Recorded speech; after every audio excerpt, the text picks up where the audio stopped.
Tá aí, pessoal, olha só a quantidade de barra que tem aqui.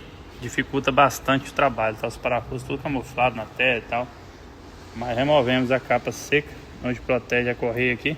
Agora vamos remover o cabeçote. Soltar o tensor, remover a correia e o cabeçote. Vai vendo, 3 cilindros aí. Olha só como que tá esse segundo cilindro direto. A válvula fechada.